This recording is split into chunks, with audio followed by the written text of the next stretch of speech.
تو ان مولویوں کی کوشش یہ ہوتی ہے کہ پنگا ہو، فساد ہو، لڑائی ہو، جھگڑا ہو، دو چار کو مار دے، ان کی سیاست گرم رہے۔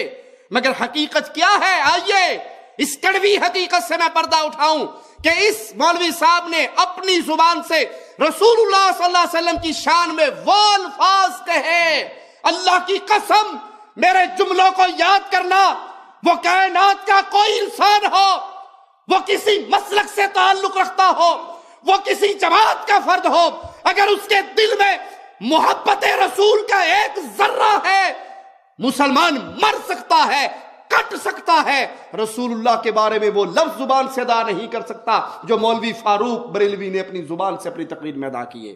آئیے وہ الفاظ سناؤں۔ وہ کہتا ہے مجھے اس پر کوئی تبصرہ نہیں کرنا کہ مولوی توصیف نے کہا کہ میں نے نبی صلی اللہ علیہ وسلم نے فرمایا میں نے اپنا سایہ جہنم میں دیکھا، مجھے اس پر کوئی تبصرہ نہیں کرنا کہ تم نبی کا سایہ مانتے ہو یا نہیں مانتے، بے سایہ نبی مانتے ہو یا سایہ والا نبی مانتے ہو، یا معاذ اللہ تم رسول اللہ صلی اللہ علیہ وسلم کو جہنم میں مانتے ہو یا نہیں مانتے۔ جب نماز کا وقت دوران نماز آپ ایک قدم آگے بڑھتے ہیں اور ایک قدم پھر پیچھے ہٹے، اللہ کے نبی اب آگے کیوں بڑھے؟ کہا مجھے اللہ نے جنت دکھائی تھی جس کی طلب میں آگے بڑھا تھا، پھر مجھے جہنم دکھائی، میں نے اپنا سایہ اس میں دیکھا، پھر مجھے جہنم دکھائی۔ توصیف الرحمان کہتا ہے کہ رسول صلی اللہ علیہ وسلم نے فرمایا نماز کی حالت میں، نماز میں تھے اور نماز کے اندر آپ آگے بڑھے پھر پیچھے ہٹے۔ بعد میں صحابہ نے پوچھا اللہ کے نبی آپ نماز میں آگے کیوں بڑھے؟ تو توصیف الرحمان کہتا ہے کہ میں اللہ کے رسول نے فرمایا مجھے جنت دکھائی گئی تو میں جنت کی طلب میں آگے بڑھا، پھر میں پیچھے ہٹ گیا، پھر مجھے جہنم دکھائی گئی تو جہنم میں نے اپنے سائے کو دیکھا۔ معاذ اللہ، جملے پھر سنیں، میں نے یہ ایک جملے پہ میری گرفت ہے۔ چلو نفرت ہے۔ اور اللہ کے نبی صلی اللہ علیہ وسلم جب نماز کا وقت دوران نماز آپ ایک قدم آگے بڑھتے ہیں اور ایک قدم پھر پیچھے ہٹے، اللہ کے نبی اب آگے کیوں بڑھے؟ کہا مجھے اللہ نے جنت دکھائی تھی جس کی طلب میں آگے بڑھا تھا، پھر مجھے جہنم دکھائی، میں نے اپنا سایہ اس میں دیکھا، پھر مجھے جہنم دکھائی، میں نے اپنا سایہ اس میں دیکھا۔ جنت کی طلب میں آگے بڑھا اور پھر جہنم دکھائی۔ بتانا کیا چاہ رہا ہے؟ رسول جنت حاصل کرنا چاہتے لیکن اللہ نے فوراً جہنم لا دیا سامنے کہ تمہاری جنت تک رسائی نہیں ہے۔ اور دوسرا توہین کیا بتا رہا ہے؟ رسول نے اپنا سایہ جہنم میں دیکھا۔ معاذ اللہ، استغفر اللہ، جہنم میں بتا رہا ہے۔ اس پر صرف اتنی گزارش کر رہا ہوں کیونکہ یہ بولتے بریلی لوگ بہت چیلنج کرتے، میں چیلنج نہیں کرتا، گزارش کرتا۔ ہاتھو برہانکم ان کنتم صادقین، کس حدیث میں ہے؟ مجھے صرف حدیث چاہیے، میں اس پہ تبصرہ نہیں کرنا چاہ رہا۔ مجھے کوئی تبصرہ نہیں کرنا ہے کہ تم رسول اللہ کے سائے کو مانتے ہو یا نہیں مانتے ہو، رسول کو بے سایہ مانتے ہو یا معاذ اللہ تم رسول کو جہنم میں مانتے ہو نہیں مانتے، مجھے اس پہ کوئی تبصرہ نہیں کرنا ہے۔ تم اہل حدیث ہو، حدیث کے دعوے دار ہو، مجھے صرف اس حدیث کا پتہ بتاؤ، یہ کس حدیث میں ہے کہ رسول نے کہا میں نے جہنم میں اپنا سایہ دیکھا؟ وہ حدیث بتاؤ۔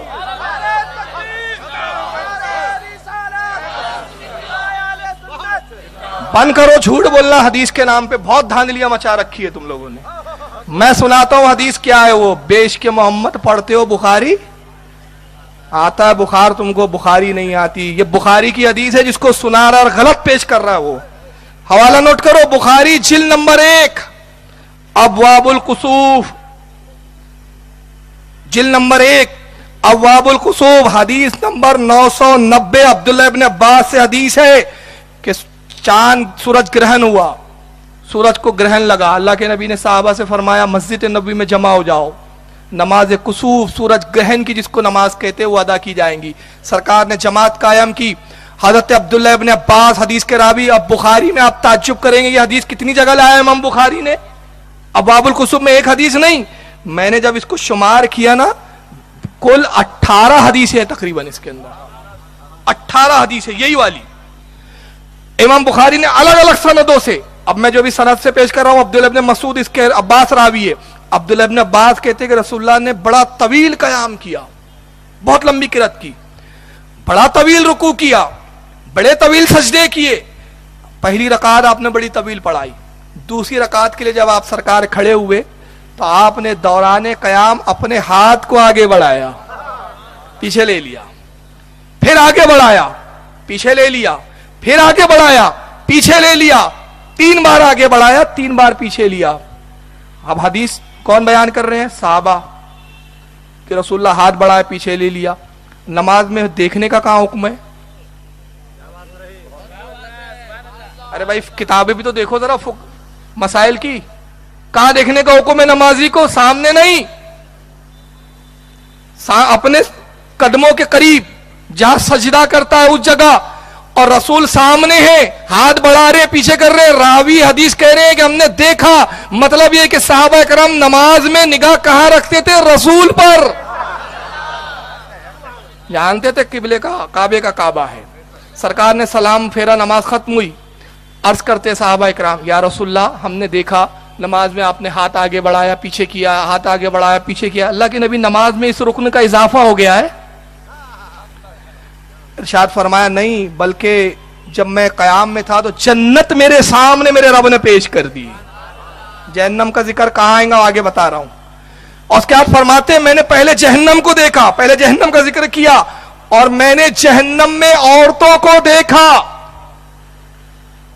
کثرت کے ساتھ، بڑی تعداد میں. پوچھا گیا یا رسول اللہ عورتیں کثرت کے ساتھ جہنم میں کیوں، کثیر تعداد کیوں؟ فرمایا اپنے شوہروں کی ناشکری کرتی ہے. اور پھر رسول اللہ نے بڑی پیاری مثال دی، کہا کہ تو کسی عورت کے ساتھ عمر بھر احسان کا سلوک کر، مگر ایک بات اس کے مزاج کے موافق نہ ہو تو فوراً کہہ دیں گی تجھ سے میں نے کچھ سکھ پایا ہی نہیں. فطرت ہے عورت کی. تو میں اپنی ماں بہنوں سے کہوں گا اگر وہ سن رہی ہیں تو رسول نے تمہاری فطرت یہ بتائی ہے تو اپنے آپ کو سدھارو، ناشکری شوہر کی مت کیا کرو. ہر حال میں اپنے شوہر کا بھی شکر بجا لاؤ، اپنے رب کا بھی شکر بجا لاؤ. تو ارشاد فرمایا کہ عورتوں کو میں نے جہنم میں پایا. سایہ کا ذکر نہیں ہے کہ میں نے اپنا سایہ جہنم میں دیکھا. اور اس کے بعد فرمایا کہ میرے سامنے جنت پیش کی گئی. میں نے جنت میں انگوروں کے خوشوں کو لٹکتے ہوئے دیکھا، انگوروں کے گچھوں کو دیکھا. میں نے چاہا کہ انگوروں کے گچھوں میں سے ایک گچھا توڑوں اور تمہیں دے دوں، مگر میں باز آیا اس خیال سے کہ انتقال کے بعد، موت کے بعد دینے کا وعدہ ہے. میں نے پھر چاہا کہ توڑوں، پھر میں باز آیا، پھر چاہا کہ توڑوں، پھر باز آیا. قسم وحدہ لا شریک کی، اگر انگوروں کے خوشوں میں سے جنت کے ایک خوشہ میں توڑ کے تمہیں دیتا تم قیامت تک کھاتے اور وہ ختم نہ ہوتا. پوری حدیث نہیں بتایا اس نے. جنت دیکھی، جنت طلب میں آگے بڑھے، پھر جہنم آ گئی. جہنم میں سائے کو دیکھا. معاذ اللہ، جن کے عقیدے کے مطابق نبی کا سایہ ہی جہنم میں ہو وہ کس عقیدے کے لوگ ہیں؟ وہ کون سے مسلمان ہیں؟ میرے نہیں سمجھ میں آ رہا بھائی. اور یہاں نبی نے اختیار بتایا. پوری حدیث سنا دیتا تو اس کے عقیدے کی دھجی اڑ جاتی. نماز رسول اللہ کہاں پڑھا رہے ہیں؟ مسجد نبوی میں. اور جنت کہاں ہے؟ 7ویں آسمان کے اوپر. ہر آسمان کا درمیانی فاصلہ 500 سال کی راہ، اور ہر درمیان کے درمیانی فاصلہ 500 سال کی راہ. آسمانوں کی موٹائی 500 سال کی راہ. 7 آسمان. نبی زمین پر مسجد نبوی میں اور اپنا اختیار بتا رہے ہیں. میرا اختیار یہ کہ زمین پر کھڑے ہو کر ہاتھ بڑھاؤں تو جنت میں پہنچ جاتا ہے. اور صرف جنت میں نہیں پہنچتا. کمال یہ نہیں ہے کہ میں نے جنت تک ہاتھ اپنا پہنچا دیا. کمال تو یہ ہے میرا اختیار دیکھو. اگر میں چاہتا تو انگوروں کو توڑ کر لے آتا. بات سمجھ میں آ رہی ہے؟ جملوں پہ غور کریں. اگر میں چاہتا لے آتا تو اس کا مطلب یہ ہوا کہ جو نبی جنت کی نعمتوں کو دنیا میں لا سکتا ہے تو دنیا کے خزانوں کو اپنے غلاموں میں تقسیم کیوں نہیں کر سکتا؟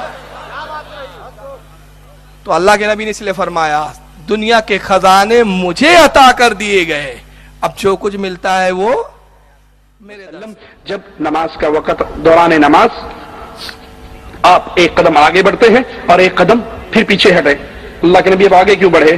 کہا مجھے اللہ نے جنت دکھائی تھی جس کی طلب میں آگے بڑھا تھا. پھر مجھے جہنم دکھائی، میں نے اپنا سایہ اس میں دیکھا. پھر مجھے جہنم دکھائی، میں نے اپنا سایہ اس میں. انا للہ و انا الیہ راجعون.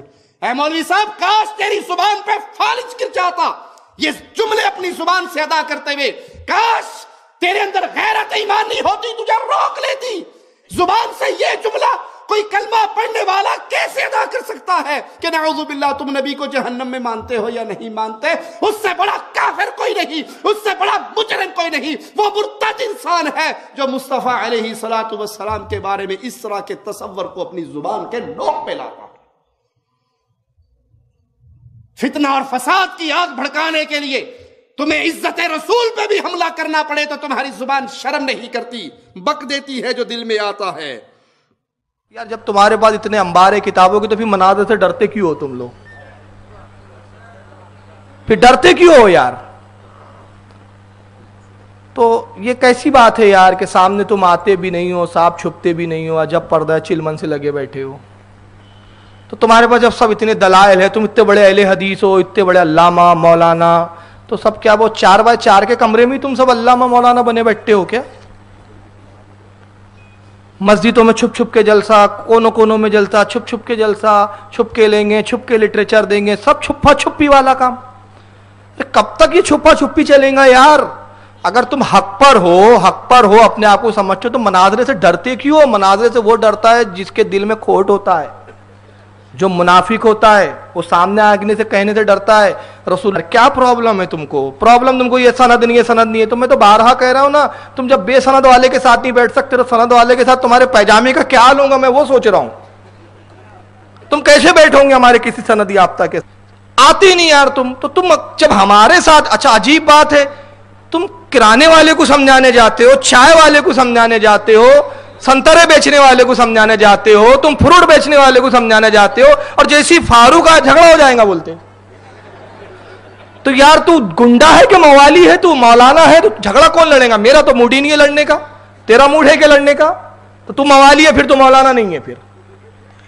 تو جب یہ سب معلوم ہے، آپ کے پاس اتنی حدیث ہے کہ یزید جنتی ہے، بخاری میں یہ حدیث ہے، بخاری میں یہ، بخاری، ابے بے عشق محمد پڑھتے ہو تم بخاری، تمہیں آتا ہے بخار لیکن بخاری نہیں آتی۔